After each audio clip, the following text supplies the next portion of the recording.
Boa tarde a todos. Obrigado mais uma vez pelo interesse de vocês, no caso. Nós estamos hoje aqui reunidos para passar informações de interesse público sobre mais uma acusação criminal que é apresentada nessa data. Começando, como de rotina, nós vamos apresentar em 5 slides apenas alguns números que são bastante interessantes sobre esse caso. Em primeiro lugar, o número de denunciados. Nós temos 239 denunciados atualmente. A maior parte deles, cerca de 100 pessoas, estão no núcleo empresarial. Cerca de 60 pessoas estão num núcleo que é formado por agentes públicos, funcionários públicos e agentes políticos. E outras cerca de 60 pessoas compõem o que nós chamamos de núcleo financeiro. Além disso, nós temos até agora 129 sentenciados.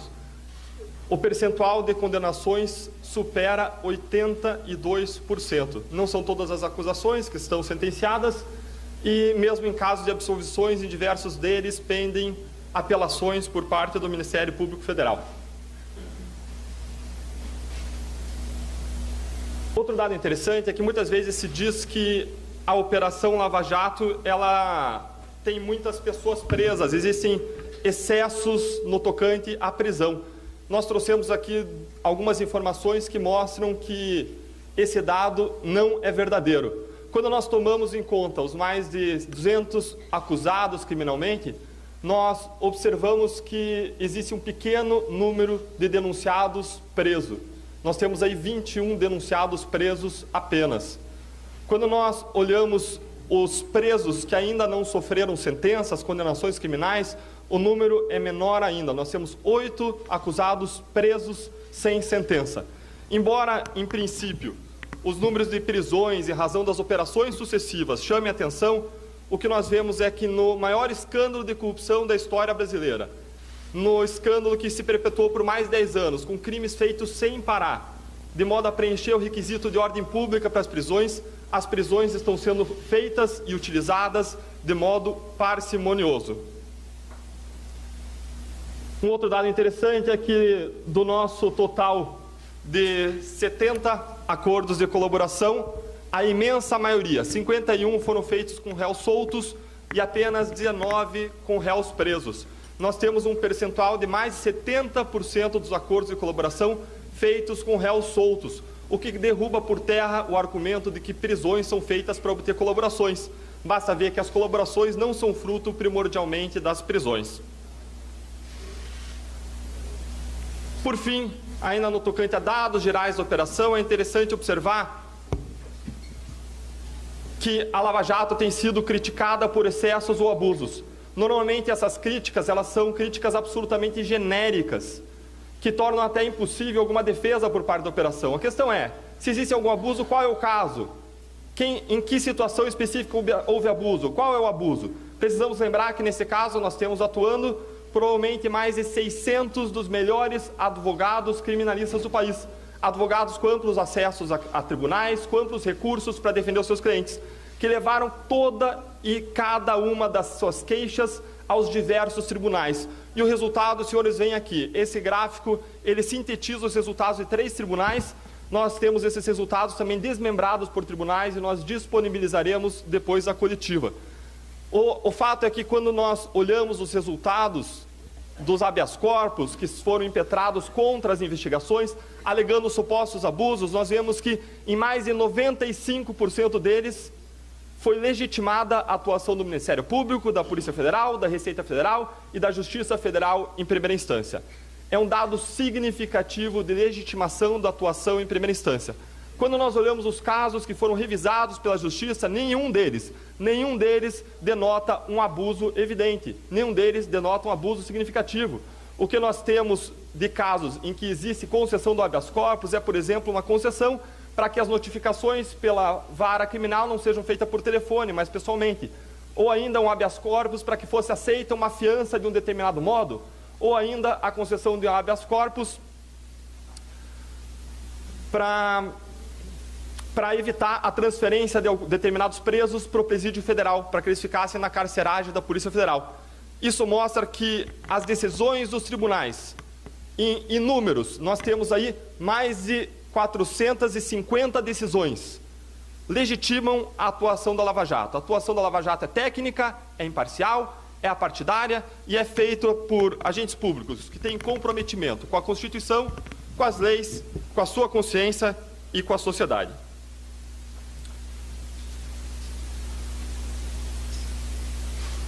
Quando nós observamos a corrupção no Brasil, nós temos muito claro que a corrupção no Brasil não é um problema de um partido A ou de um partido B.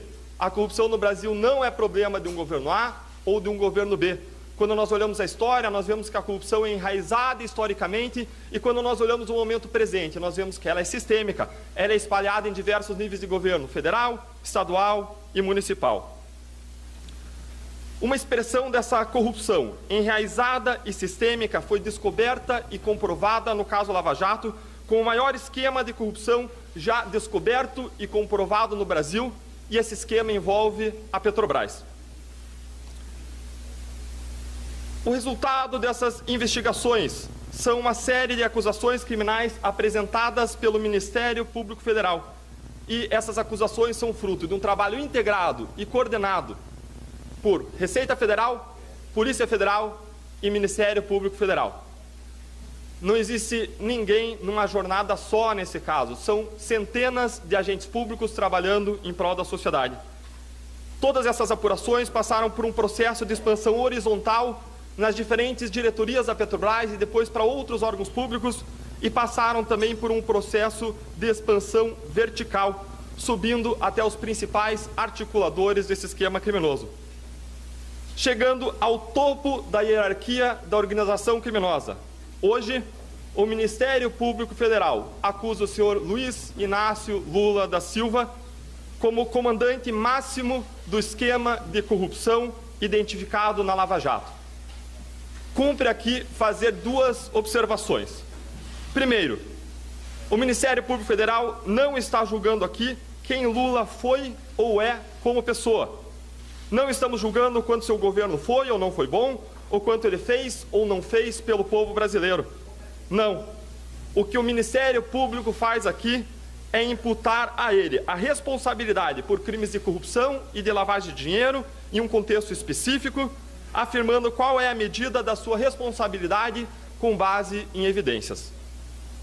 A mesma ressalva aqui se aplica em relação ao Partido dos Trabalhadores. Não se julga aqui a adequação da sua visão de mundo, da sua ideologia, mas se avalia sim se a agremiação se envolveu, por meio dos seus diversos prepostos, em crimes específicos. A segunda observação necessária é o fato de que, como aconteceu em todos os outros casos, em razão de uma necessidade didática e prática, são imputadas aqui corrupções em contratos específicos e atos específicos de lavagem, embora seja necessária a descrição do esquema como um todo para fins de contextualização e para fins probatórios.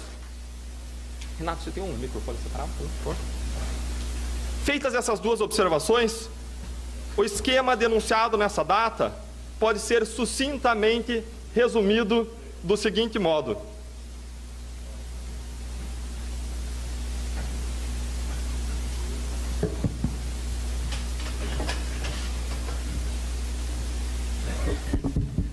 Basicamente, o que os senhores observam aqui é um esquema geral de corrupção instalada dentro da Petrobras, os moldes que os senhores já conhecem ao redor dessa figura.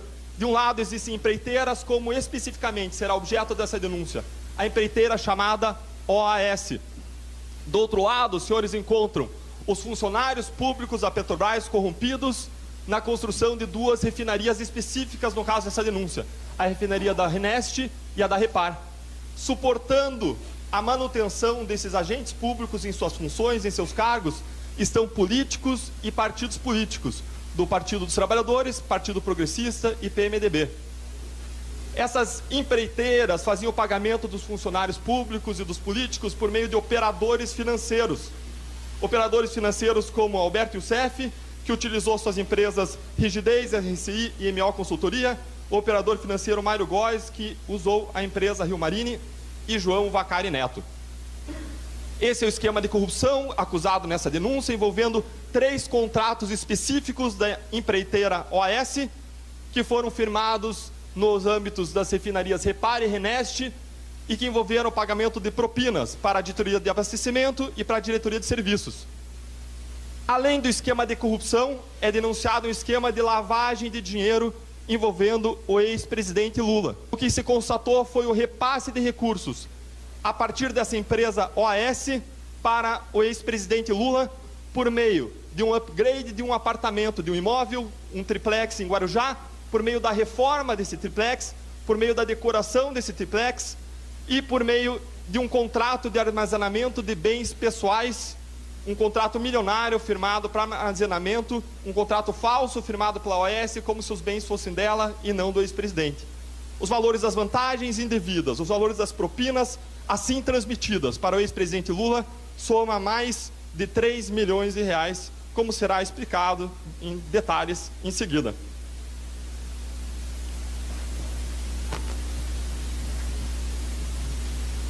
Alguns dados gerais dessa denúncia. Essa denúncia envolve 8 denunciados, os senhores estão recebendo a lista desses denunciados, dentre eles o ex-presidente Lula e a ex-primeira-dama Marisa Letícia. Nós temos como crimes denunciados os crimes de corrupção ativa, corrupção passiva e de lavagem de dinheiro. O período dos crimes vai desde 2006 até 2016. O valor envolvido nesses crimes na corrupção é o valor de 87 milhões de reais e na lavagem de dinheiro 3,7 milhões de reais. Esse valor de lavagem de dinheiro corresponde a propinas pagas de modo dissimulado ao ex-presidente Lula. A nossa acusação, o nosso pedido perante o judiciário requer um confisco de valores no montante de 87 milhões de reais, assim como, adicionalmente, um valor de ressarcimento de 87 ou mais 87 milhões de reais.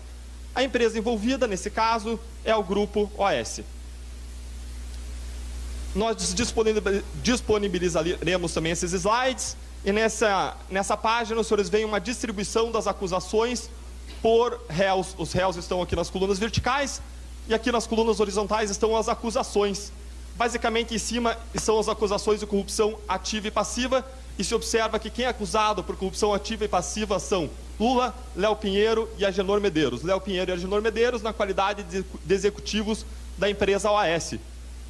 Por lavagem de dinheiro e entrega de valores de modo dissimulado em favor do ex-presidente Lula, nós temos acusados Lula, Marisa Letícia, Paulo Camodo, no caso da armazenagem, Léo Pinheiro e funcionários da empresa OAS, grandes executivos da empresa OAS, Paulo Gordilho, Fábio Anamini e Roberto Moreira. Aqui a gente apresenta as penas relacionadas a esses crimes. A pena da corrupção vai com a causa de aumento, vai de 2 anos e 8 meses, essa é a pena mínima, a máxima é de 16 anos. A pena de corrupção passiva mínima é de 2 anos e 8 meses, a máxima é de 16 anos. E a pena da lavagem de dinheiro, com as causas de aumento de pena implicadas nesse caso, traz uma variação de pena de 4 anos na mínima e a máxima é de 16 anos e 6 meses.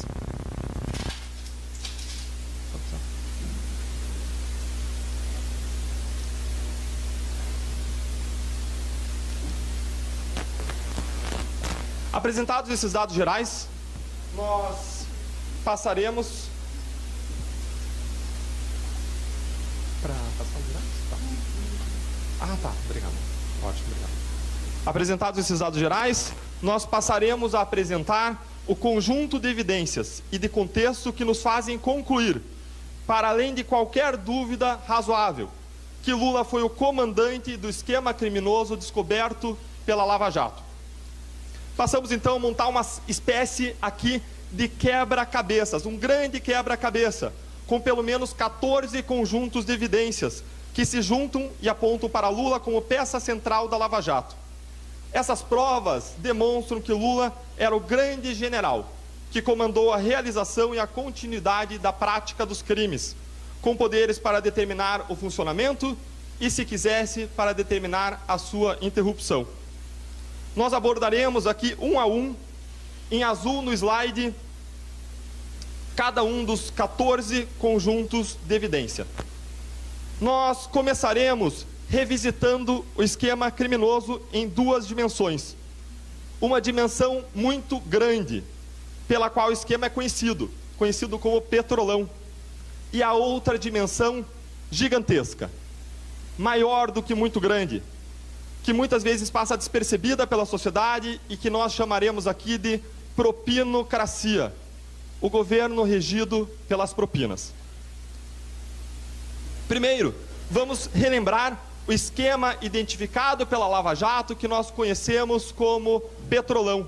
O que nós tínhamos de um lado eram grandes empreiteiras que se cartelizaram e de outro lado corromperam funcionários de alto escalão da Petrobras e os agentes políticos e partidos políticos que lhes davam sustentação.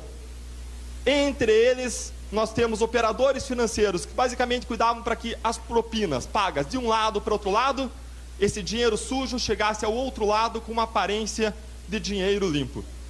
Esse é o esquema básico que nós identificamos no caso do Petrolão. Esse mega esquema de corrupção nós podemos ver como algo estruturado em torno de diferentes núcleos. Existia no comando dessa pirâmide criminosa um núcleo político, o núcleo dos partidos políticos e políticos que determinavam que esse esquema acontecesse. Por que razão que os executivos de uma empresa como a Petrobras, que ganham mais de 100 mil reais por mês, se corrompiam? Ganância? Não. A resposta é que, se eles não se corrompessem, eles simplesmente não estariam lá. Eles eram indicados por partidos políticos para estarem lá, e se eles não aceitassem a propina, que era dividida com os partidos políticos, eles não ocupariam aqueles cargos. Por isso, no ápice dessa pirâmide criminosa está o núcleo político, e no centro desse núcleo político está o senhor Lula. Além desse núcleo político, existe o núcleo administrativo dos funcionários públicos, o núcleo empresarial dos grandes empresários que se relacionavam com os órgãos públicos e pagavam propinas, e o núcleo operacional de agentes financeiros, lavadores de dinheiro profissionais que propiciavam a lavagem de dinheiro desse esquema. Esse mega esquema de corrupção, em razão da sua dimensão, é perturbador. O valor da propina paga somou, no âmbito da Petrobras, 6,2 bilhões de reais. Mas ninguém paga a propina de graça, paga para obter um benefício econômico. Por isso, o prejuízo é calculado, estimado, em até 42 bilhões de reais. Contudo, existem razões para que nós nos preocupemos mais ainda, porque as evidências apontam que o Petrolão era apenas uma parte de um quadro muito maior, que será aqui chamado de propinocracia, ou governo regido pelas propinas. Hoje, de fato, a Lava Jato investiga muito mais do que Petrolão. Aqui nós podemos ver uma representação gráfica do que nós chamamos de propinocracia. Muitas vezes a sociedade acredita que um presidente da República consegue governar o país sozinho, mas isso não é verdade. Para que o presidente consiga implantar o seu plano de governo, ele precisa aprovar projetos no Congresso.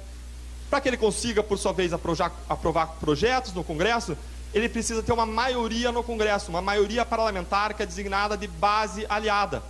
Por isso que o nosso sistema presidencialista é chamado de presidencialismo de coalizão, porque o presidente sozinho não faz nada, ele precisa formar uma coalizão de partidos políticos e de agentes políticos que o apoiem e passem os seus projetos de lei no Congresso. O que a Lava Jato identificou é que a forma de se conseguir formar essa coalizão e de se alcançar a governabilidade, se alcançar um governo que funcionasse pela passagem dos projetos de lei, foi uma troca de favores, aquilo que a ciência política chama de quid pro quo. Os partidos políticos, em troca de apoio, exigiam funções públicas, exigiam que pessoas por eles indicadas assumissem determinados cargos públicos. De outro lado, o presidente da República aceitava aquelas indicações em troca de apoio político. Até aí nós temos um sistema de governança corporativa, vamos dizer assim, que não é o mais adequado, mas até aí não seria nada criminoso.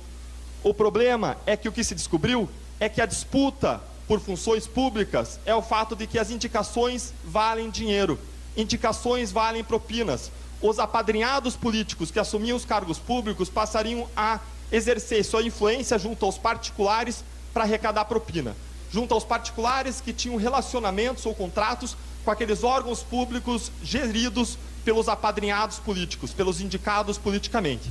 Isso foi o que a Lava Jato constatou. O objetivo de arrecadar propina servia a 3 propósitos: alcançar uma governabilidade... Pode voltar, por favor? Não pode voltar. Não pode voltar. Não tem no prefeito.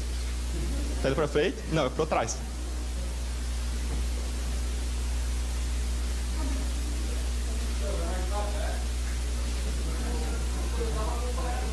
Ah, tá. Ótimo, obrigado. Tá. Ah, ótimo. Tá, ótimo. Boa, obrigado. Deu certo? Tá. Tá bem. É na bolinha, né? Não? Atrás. Tá. Certo. O que nós vemos é que a propina arrecadada servia a 3 propósitos: alcançar uma governabilidade mediante corrupção, uma governabilidade corrompida. Em segundo lugar, alcançar, no caso do próprio partido do governo, que não precisava ser alcançado por uma governabilidade, alcançar em favor do próprio Partido dos Trabalhadores uma perpetuação criminosa no poder, por meio da formação de um colchão de recursos que seriam usados em campanhas eleitorais. Por fim, alcançar o enriquecimento ilícito dos agentes públicos envolvidos. Mas espera aí, se o esquema é esse esquema não tem por que estar restrito à Petrobras, não é verdade? E efetivamente o que as investigações mostraram é que esse esquema não estava restrito à Petrobras. Esse esquema envolvia não só a Petrobras, como envolvia a Eletrobras. Já existem acusações no Rio de Janeiro relativas a esse esquema. Esse esquema envolvia ainda o Ministério do Planejamento. A partir de um fatiamento Lava Jato, existem acusações oferecidas em São Paulo referentes a esse braço do esquema. Existem investigações ainda em relação ao Ministério da Saúde. Existem acusações formais em Curitiba e em Brasília referentes a um braço desse esquema no âmbito da Caixa Econômica Federal. E as investigações continuam em plano expansão, alcançando outros órgãos públicos.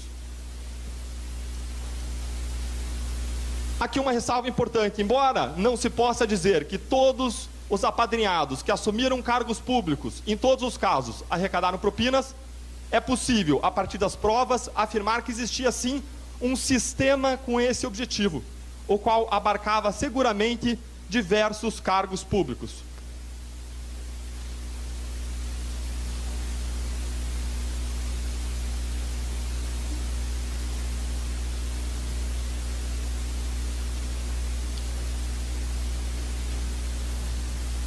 Quando se analisa esse esquema chamado de propinocracia, o que nós vemos é que esse esquema objetivava alcançar 3 fins. 3 fins que, em tese, esses fins poderiam ser lícitos. O primeiro fim é a governabilidade, algo bom para o Brasil. O país precisa ter governabilidade.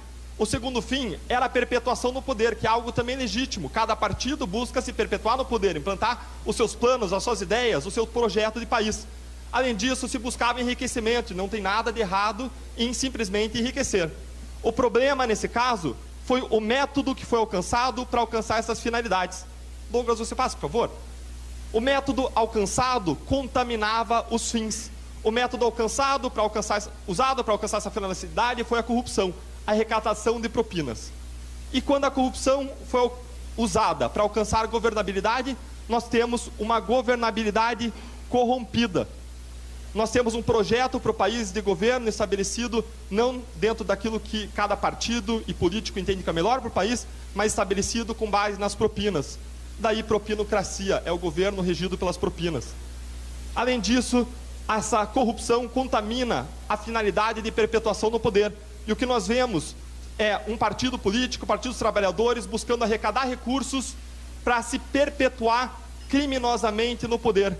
Ele formando um colchão de liquidez de recursos que seriam usados não só em campanhas presidenciais, mas também em outras campanhas da legenda, com a finalidade de se perpetuar no poder, mas de modo criminoso. Além disso, o enriquecimento, que seria legítimo fora desse esquema, quando ele é buscado mediante corrupção, ele se torna um enriquecimento ilícito. Esses são os 3 grandes propósitos desse esquema investigado.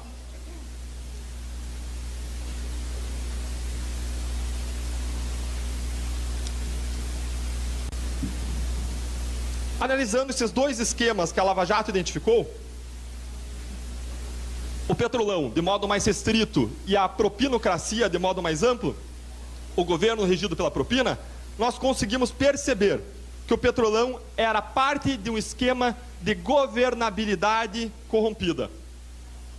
Esses eram esquemas que dependiam da distribuição de cargos, que era feita conscientemente para fins arrecadatórios, como nós veremos. Quando Lula assumiu o governo federal, no início de 2003, ele tinha na sua base aliada 254 deputados federais. Isto é, a minoria dos 513 deputados federais. Após ele adotar uma política de distribuição de cargos, que envolvia mais de 18 mil cargos de confiança e posições estratégicas, já agora, em maio de 2003, a base aliada era composta por 325 deputados federais. Isto é, por uma maioria. Os próprios partidos progressista e PMDB eram adversários na campanha de 2002. E depois de um processo de articulação com a obtenção de cargos para fins arrecadatórios, eles foram trazidos para perto do governo. A distribuição de cargos aí envolveu o apadrinhamento de diretores da Petrobras, como Paulo Roberto Costa, apadrinhado pelo Partido Progressista, e como Sérgio Machado, apadrinhado pelo PMDB, os quais receberam propinas na Lava Jato em favor deles e desses partidos.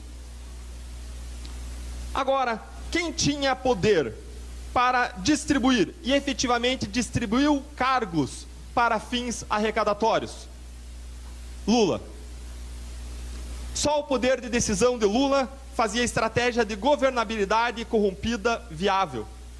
Lula estava no topo da pirâmide do poder, competindo em nomear os altos cargos da administração pública federal. Mais ainda, no período em que foi estruturado o esquema criminoso em detrimento da Petrobras, foi Lula que deu provimento aos altos cargos da administração pública federal.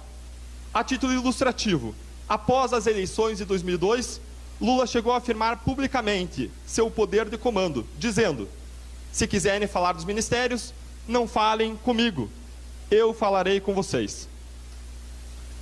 Nesse contexto, foi Lula quem determinou ao Conselho de Administração da Petrobras a nomeação de diretores da Petrobras para atender ao PT, ao PP e ao PMDB. Em depoimento perante a polícia, o próprio Lula reconheceu que escolheu os nomes dos diretores da Petrobras, os quais foram enviados ao Conselho de Administração da Petrobras para aprovação formal. Em outro depoimento policial, o próprio Lula afirmou saber que os nomes dos diretores eram frutos de acordos políticos. Assim, Renato Duque foi nomeado, em fevereiro de 2003, diretor de serviços da Petrobras, para atender aos interesses arrecadatórios do Partido dos Trabalhadores. Do mesmo modo, Paulo Roberto Costa foi nomeado, em maio de 2002, diretor de abastecimento da Petrobras, para atender aos interesses arrecadatórios do Partido Progressista, e mais tarde, a partir de 2006, quando a base aliada se estremeceu em razão do mensalão, ele passou a atender também os interesses arrecadatórios do PMDB.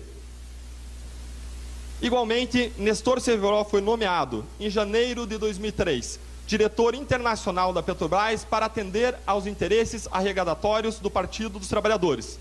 Mas, mais tarde, quando foi necessário trazer o apoio do PMDB, em razão do enfraquecimento da base aliada acarretado pelo mensalão, Nestor Cerveró passou a atender também os interesses arrecadatórios do PMDB do Senado. Mais tarde, Nestor Cerveró foi substituído por Jorge Zelada, que foi nomeado em março de 2008 para atender aos interesses arrecadatórios do PMDB da Câmara dos Deputados. Lula nomeou diretores para atender interesses do PP e do PMDB, ou determinou ainda que esses diretores atendessem os interesses arrecadatórios desses partidos, a fim de angariar apoio dos partidos que inicialmente não compunham a sua base de governo, ou ainda para que eles se mantivessem dentro da sua base. Mais ainda, Lula nomeou esses diretores, como ficará claro ao final dessa nossa exposição, para que usassem os seus cargos para arrecadação de propinas, junto a empresários com contratos públicos, a fim de que fossem essas propinas distribuídas para funcionários públicos, políticos e partidos políticos. Sem o poder de decisão de Lula, esse esquema seria impossível. Em quarto lugar, nós precisamos adicionar a esse conjunto de informações e evidências que nós estamos analisando, o fato de que esse esquema criminoso era movido também por integrantes do Partido dos Trabalhadores, o que determinava uma influência e liderança partidárias de Lula para que ele funcionasse. Essas lideranças e influência eram demandadas. Esse esquema não era apenas um esquema de governo, era também um esquema de partido político. De fato, a Lava Jato, como o mensalão, não era apenas um esquema de governabilidade corrompida que demandava poder de decisão dentro do governo. Mensalão e Lava Jato foram esquemas gerenciados primordialmente pelo Partido dos Trabalhadores, que objetivava a sua perpetuação criminosa no poder. Em razão disso, altas figuras e tesoureiros do PT estiveram em ambos os esquemas, o que exigia uma liderança partidária que Lula detinha para que esses esquemas funcionassem. É inconcebível que um líder partidário da dimensão de Lula não tomasse parte e, mais do que isso, que ele não estivesse no comando de esquemas que revelam uma forma constante e própria de obter recursos públicos pelo Partido dos Trabalhadores. O funcionamento do Mensalão e da Lava Jato dependia não só de seu poder como governante, mas de seu comando como um líder partidário. Há muitas evidências de que esse esquema era partidário, sendo gerenciado primordialmente pelo Partido dos Trabalhadores. Vamos rever algumas dessas evidências angariadas ao longo de todas as investigações da Lava Jato. Em primeiro lugar, vários colaboradores, como Paulo Roberto Costa, Alberto Youssef, Pedro Barusco, Nestor Severo, Fernando Soares, revelaram a existência do esquema partidário que beneficiava o Partido dos Trabalhadores. Paulo Roberto Costa, por exemplo, em setembro de 2014, ele declarou que 3% de todos os contratos da Petrobras eram destinados em propinas para partidos políticos, sendo 1% para o Partido Progressista e 2% para o Partido dos Trabalhadores. Pedro Barusco, que devolveu aos cofres públicos aproximadamente 100 milhões de dólares que ele tinha recebido a título de propina, ele estimou que o Partido dos Trabalhadores recebeu propinas em um valor entre 150 e 200 milhões de dólares. Recolheram-se fortes provas ainda de que um empréstimo para o Partido dos Trabalhadores de 12 milhões de reais, feito pelo Banco Chain, foi quitado por meio de um direcionamento de um contrato da Petrobras bilionário referente à sonda Vitória 10.000. Angararam-se fortes evidências também de que a construtora Cetal, que colabora com as investigações, repassou propinas para o Partido dos Trabalhadores por meio de transferências para a gráfica Atitude, que tem relações com o PT, a pedido de João Vacari, que é o ex-tesoureiro do Partido dos Trabalhadores. Some-se ainda que 2 ex-tesoureiros do PT já foram denunciados na Lava Jato: João Vacari Neto, que responde a 6 ações penais, e Paulo Ferreira, que responde a uma ação penal recente em que ele é acusado de receber propinas em nome do PT, que são recursos desviados de um contrato de construção do novo SEMPES da Petrobras. Propinas essas que foram repassadas a familiares, blogs e até mesmo escolas de samba, inclusive com o uso de contratos falsos. Obtiveram-se, além disso, provas consistentes de que líderes partidários enriqueceram ilicitamente, como José Dirceu, que responde a 2 ações penais da Lava Jato. José Dirceu foi acusado de receber 15 milhões de reais, razão pela qual ele já foi inclusive condenado criminalmente. Esse valor incluía reformas em imóveis e compra de apartamento, além que são benefícios claramente pessoais. Outro exemplo disso é o caso do próprio Lula, que, como se verá, recebeu pelo menos 3,7 milhões em aumento do seu patrimônio a título de propinas. O esquema criminoso precisava ser comandado necessariamente por alguém que tinha domínio de 2 máquinas, da máquina do partido e da máquina do governo. Que poder tinha o PT para obter essas propinas a partir de altos funcionários da Petrobras, se não fosse o poder de Lula? Que poder tinha o João Vacari ou Paulo Ferreira para demandarem propinas em nome do governo, se eles não tinham cargos públicos, se não era o poder de Lula? Por outro lado, que poder tinha o próprio governo para determinar a ação de soldados do Partido dos Trabalhadores, se não fosse o poder de Lula? A conclusão inequívoca é a de que Lula era o elo comum e necessário entre o esquema partidário e o esquema de governo.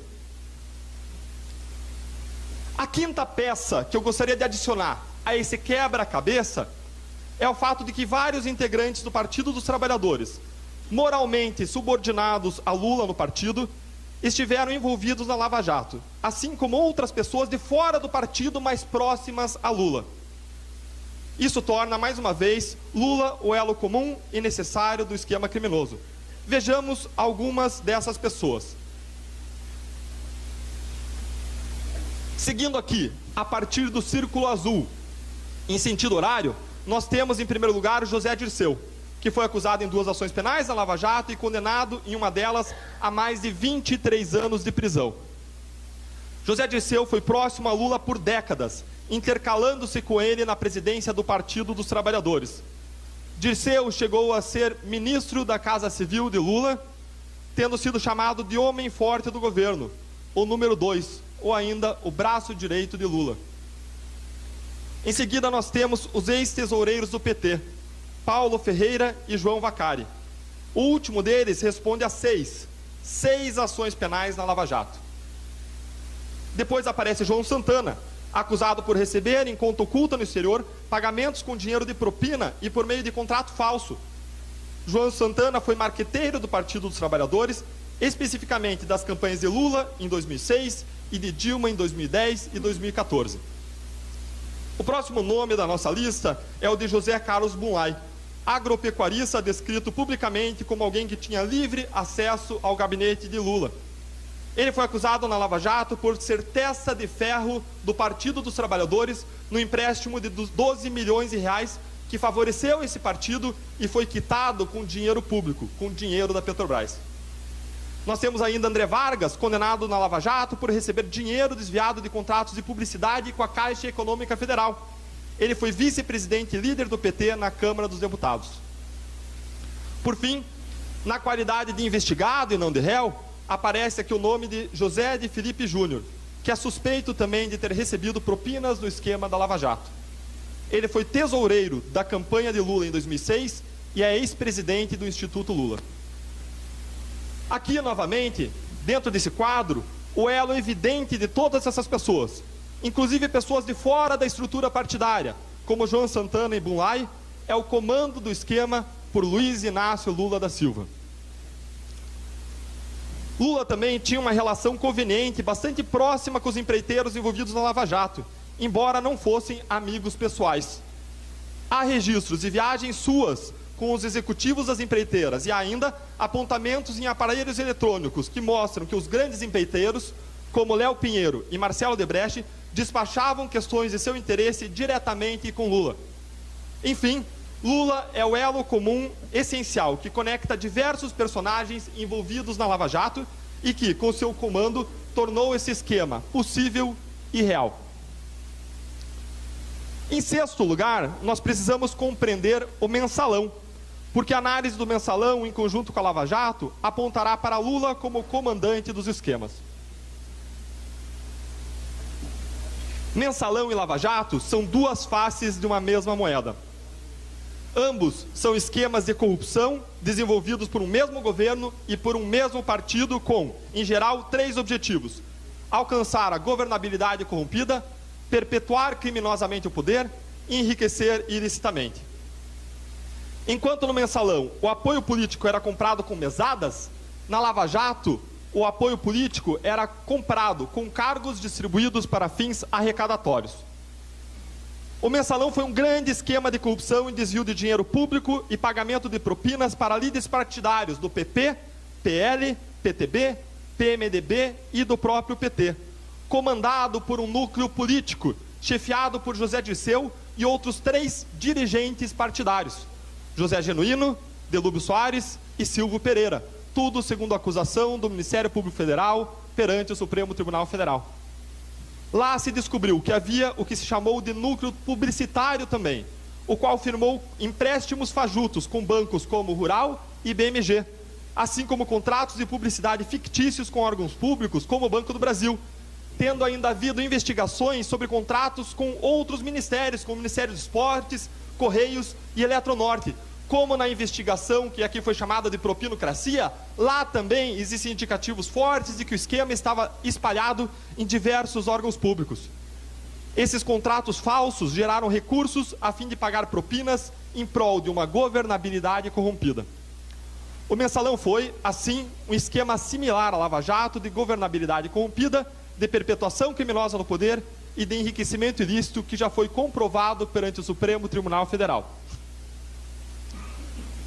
Uma vez rememorado o esquema Mensalão, é possível agora adicionar uma nova peça ao nosso quebra-cabeça, que é o fato de que foram acusadas e condenadas no Mensalão também pessoas muito próximas a Lula, que orbitavam ao redor dele. De fato, vários integrantes do PT, incluindo dirigentes de partido, líderes de bancada e agentes públicos petistas do governo, foram denunciados no Mensalão, como observamos nesse gráfico aqui que vocês veem, em que eu seguirei no sentido horário, a partir, novamente, do círculo azul. Primeiro nós temos aí José Dirceu, o braço direito de Lula, sobre o qual já se falou, o qual foi condenado no Mensalão como líder do núcleo político, verdadeiro mentor do Mensalão. Em seguida temos Delúbio Soares, o qual foi tesoureiro do PT e condenado também no Mensalão. Depois aparece o nome de Silvio Pereira, o qual foi secretário-geral do PT. Acusado no Mensalão, teve o seu processo condicionalmente suspenso, por isso não foi sentenciado. José Genuíno, por sua vez, foi presidente do PT e condenado no Mensalão. O próximo, João Paulo Cunha, foi igualmente condenado no Mensalão. O petista foi presidente da Câmara dos Deputados e fez parte da coordenação da campanha de Lula em 2002. Roberto Jefferson, presidente do PTB, foi condenado no Mensalão. Líderes do PP, com o qual Lula se relacionava para garantir a governabilidade, como Pedro Corrêa, José Janene, Pedro Henry, João Genu, foram acusados no Mensalão e aparecem novamente na Lava Jato. Valdemar Costa Neto foi presidente do PL e líder do partido na Câmara dos Deputados, tendo sido igualmente acusado no Mensalão. Por fim, nós temos José Borba, líder do PMDB na Câmara, que também foi denunciado no Mensalão. Assim, a relevância dessas pessoas para a governabilidade ou a proximidade delas a Lula, assim como seu envolvimento apontado por provas nos crimes, é mais um elemento que está a apontar para a centralidade de Lula nesse esquema criminoso. Aqui, fazendo parênteses, nós não estamos recuperando o caso Mensalão para apontar se Lula deveria ou não ser acusado em razão desse esquema.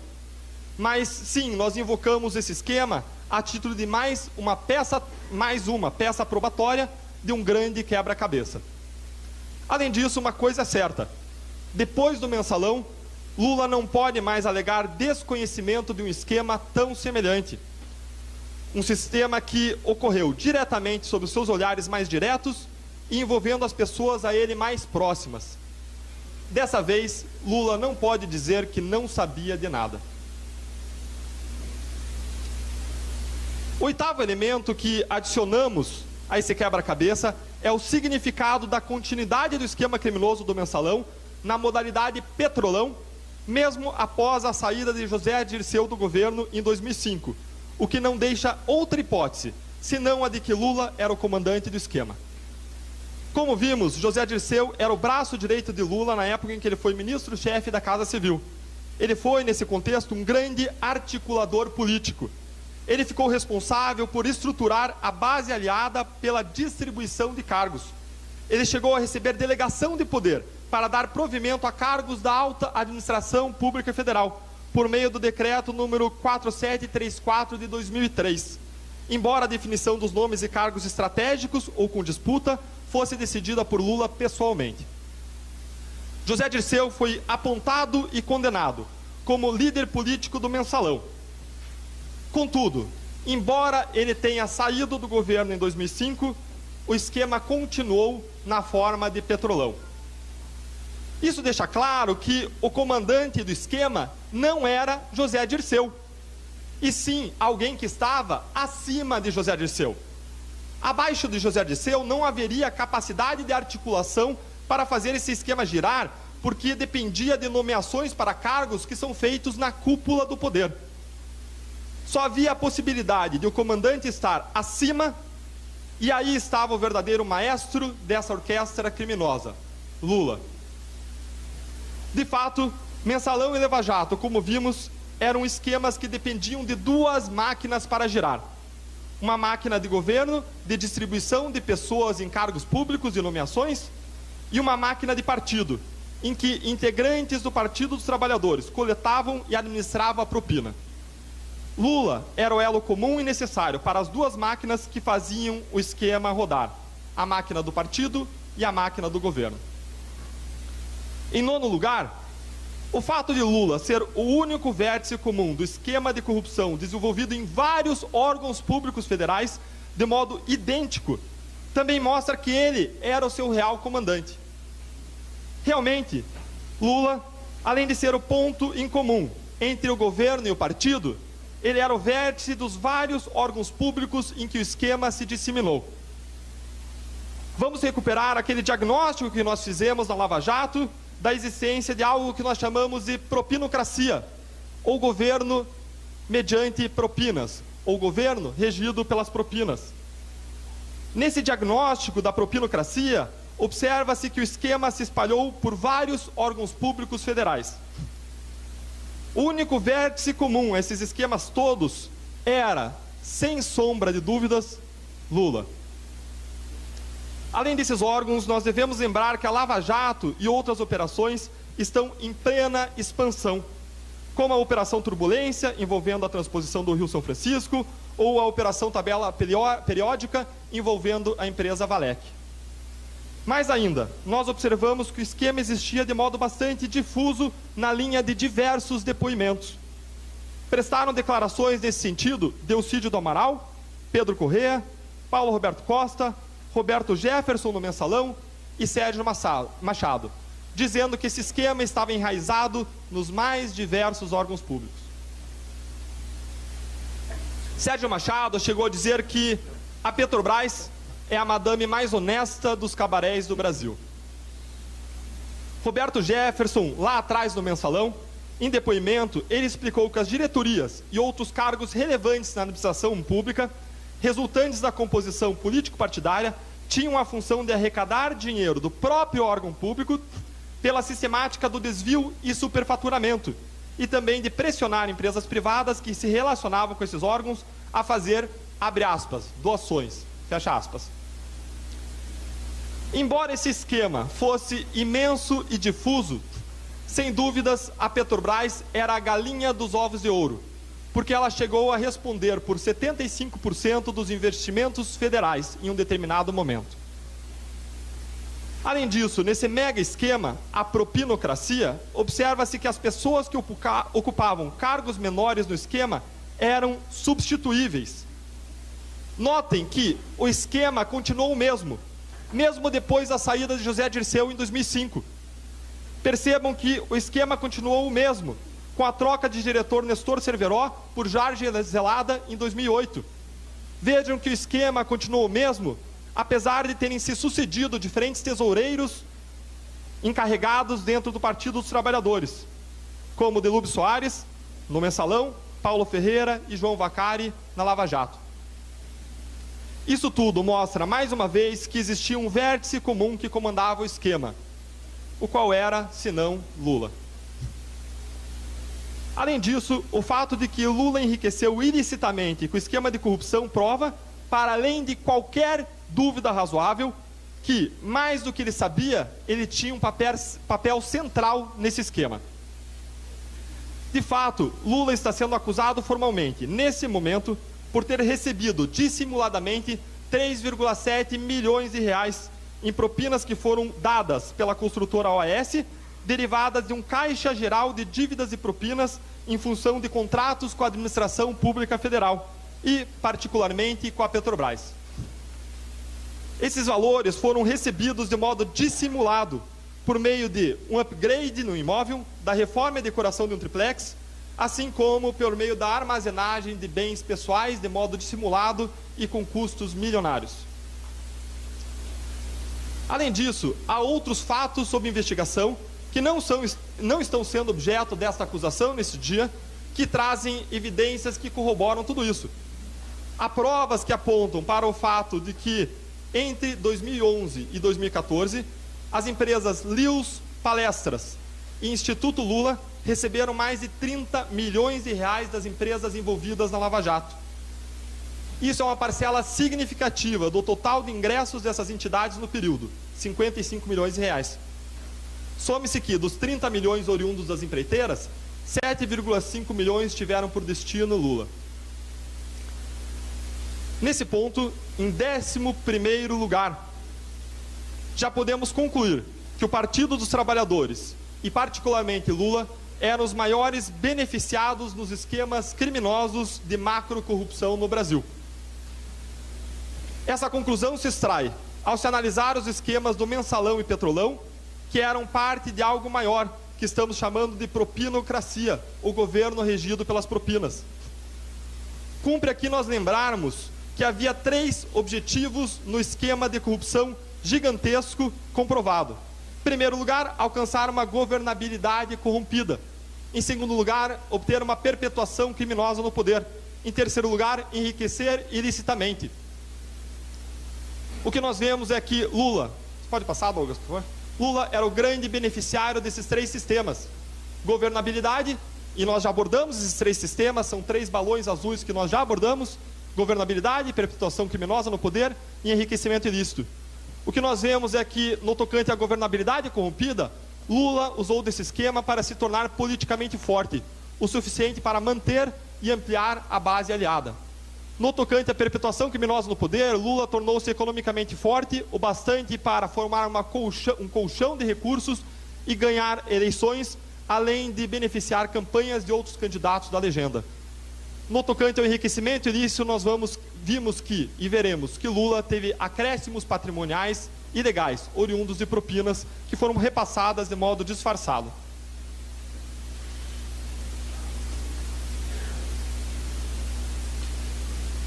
Em 12º lugar, a expressividade do esquema e de seus integrantes só é compatível com o seu comando por parte de Lula.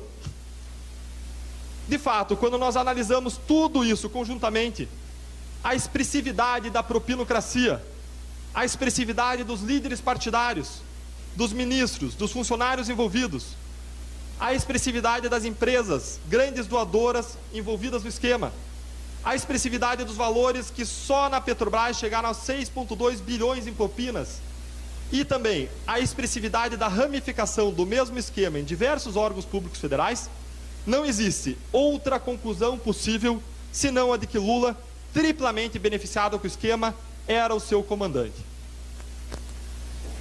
Em 13º lugar, soma-se a todas essas evidências a reação de Lula diante das investigações do Mensalão e da Lava Jato, uma reação de desqualificação ou mesmo obstrução, o que aponta para a sua responsabilidade pelo esquema como aquele que foge da cena do crime após matar a vítima e busca depois silenciar testemunhas. Depoimentos prestados no Mensalão dão conta de que Lula foi informado da existência do esquema. Contudo, como a história revelou, Lula não fez nada para fazer esse mega esquema cessar. Além disso, ao Mensalão, embora Lula inicialmente tenha se dito traído, nesse caso Mensalão, ele não apurou a responsabilidade pelos crimes e não buscou a punição dos responsáveis. A postura de Lula foi de buscar desqualificar a investigação. Foi uma postura de negação e de dissimulação. Em entrevista em 2005, Lula chegou a admitir que conhecia a prática de, abre aspas, caixa 2, fecha aspas. Contudo, o Mensalão não era um esquema de caixa 2, e sim de peculato, de desvio de dinheiro público, de corrupção e de lavagem de dinheiro. Na Lava Jato, interceptações judicialmente autorizadas e outras provas demonstram que Lula conspirou contra a operação. Lula foi acusado formalmente por ter agido para calar Nestor Cerveró, buscando evitar a sua colaboração com a Justiça. Uma decisão recente do ministro Teori Zavascki é ilustrativa da postura de Lula. Disse o ministro do Supremo Tribunal Federal, abre aspas, é importante destacar que esta corte possui amplo conhecimento dos processos, inquéritos e ações penais que buscam investigar supostos crimes praticados no âmbito das Petrobras, com seus contornos e com suas imitações, de modo que os argumentos agora trazidos nessa reclamação constitui mais uma das diversas tentativas da defesa de embaraçar as apurações. Toda essa prova analisada até aqui é suficiente para colocar Lula no centro do esquema criminoso, como seu comandante. Não seria necessário nada mais do que se expôs até aqui. Contudo, esse conjunto de evidências é ainda confirmado pelo depoimento de vários colaboradores. Tais depoimentos revelam que Lula sabia do esquema criminoso e comandava esse esquema. Vamos analisar novamente, a partir do círculo azul, esses depoimentos no sentido horário.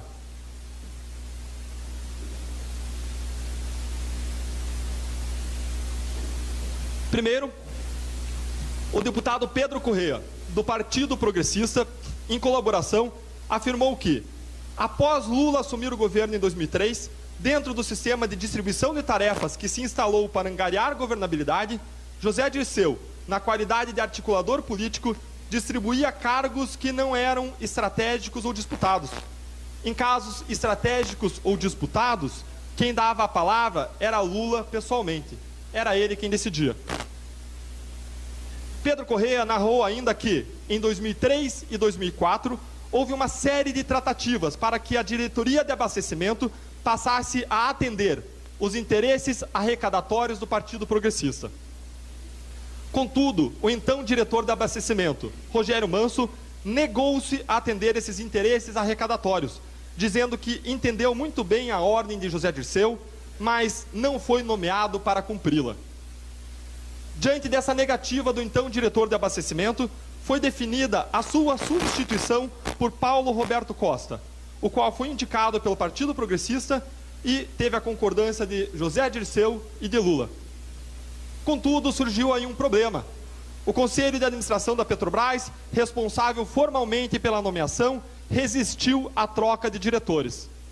Então, numa reunião com o Partido Progressista, Lula determinou ao Conselho de Administração, por meio do presidente da Petrobras, Dutra, que nomeasse Paulo Roberto Costa, sob pena de demitir todos. Isso fez com que Paulo Roberto Costa fosse nomeado. Segundo Pedro Correia ainda, Lula sabia, abre aspas, que o interesse era financeiro e arrecadatório, fecha aspas. Ainda, segundo Pedro Correia, Lula tinha, abre aspas, ciência inequívoca que o interesse do PP era arrecadar propinas na diretoria de abastecimento, fecha aspas. O ex-senador Delcídio do Amaral, por sua vez, afirmou que Lula discutia com bancadas os nomes dos diretores da Petrobras. Ele disse ainda que Lula sabia, abre aspas, como as coisas funcionavam, fecha aspas. E que, abre aspas, não há como negar que Lula sabia que os diretores indicados politicamente angariavam recursos, inclusive ilícitos, para os partidos políticos que lhes davam sustentação, fecha aspas. Nas palavras de Delcídio do Amaral, Lula sabia como a roda rodava.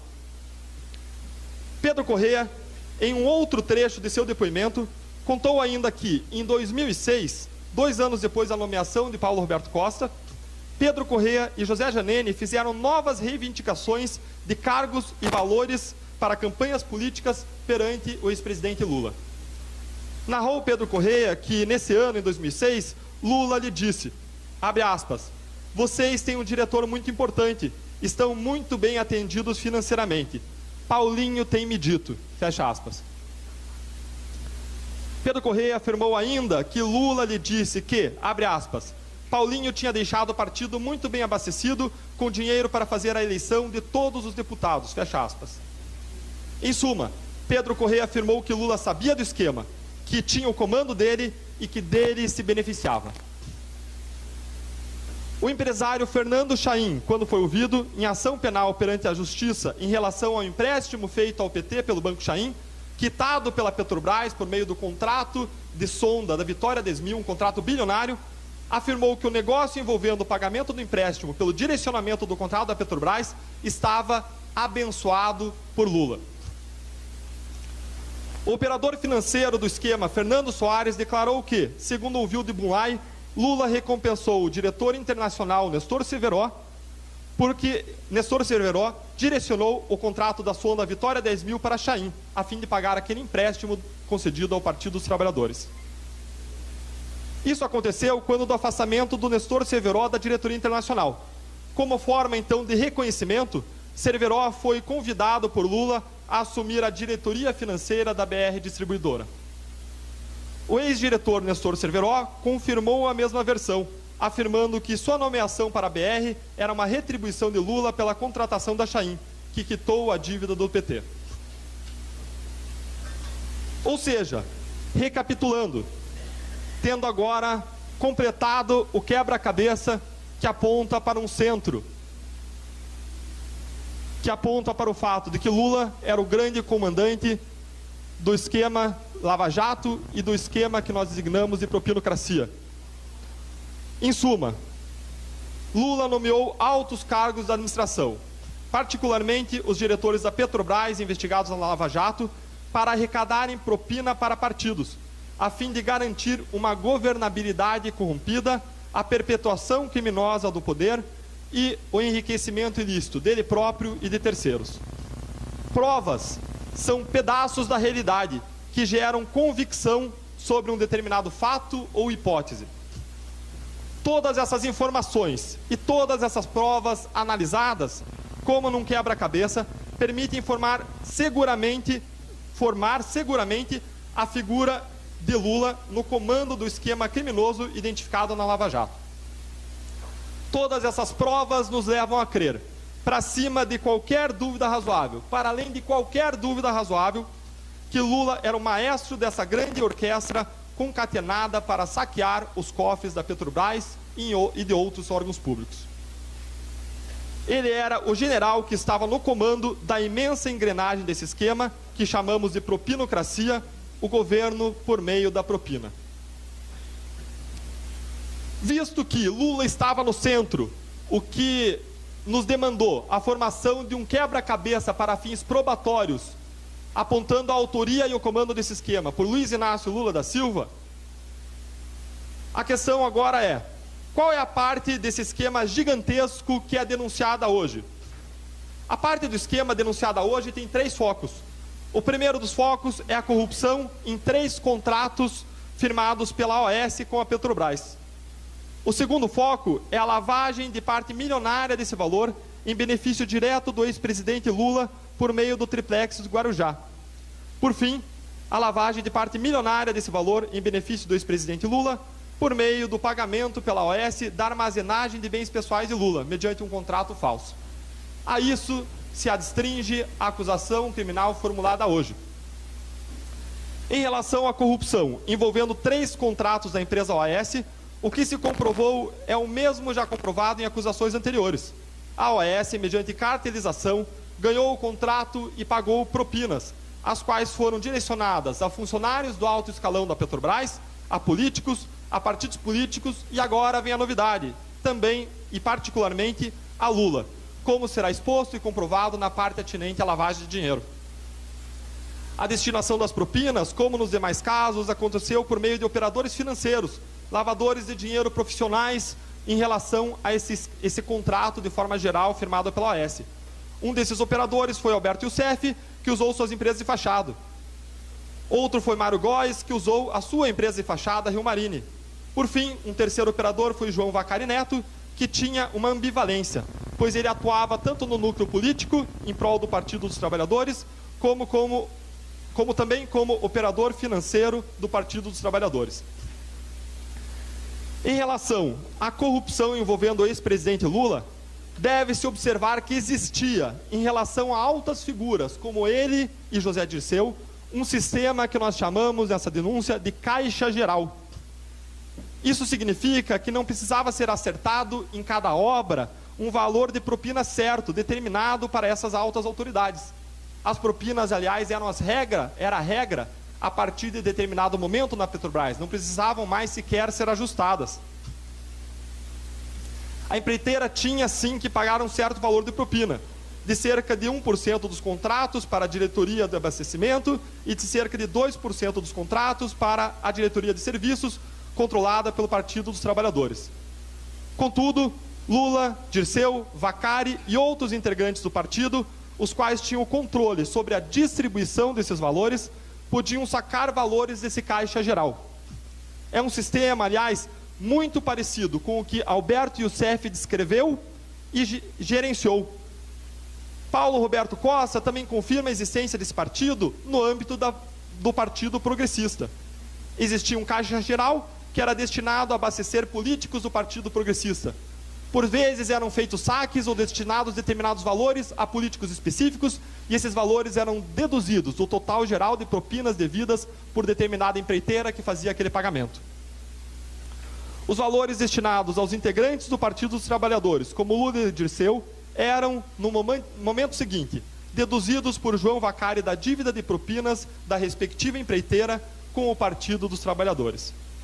Dito isso, eu passo a palavra aos colegas Robertson Pozobon e Júlio Noronha, que explicarão o esquema de lavagem de dinheiro, estruturado para que as propinas chegassem de modo disfarçado às mãos do senhor Luiz Inácio Lula da Silva.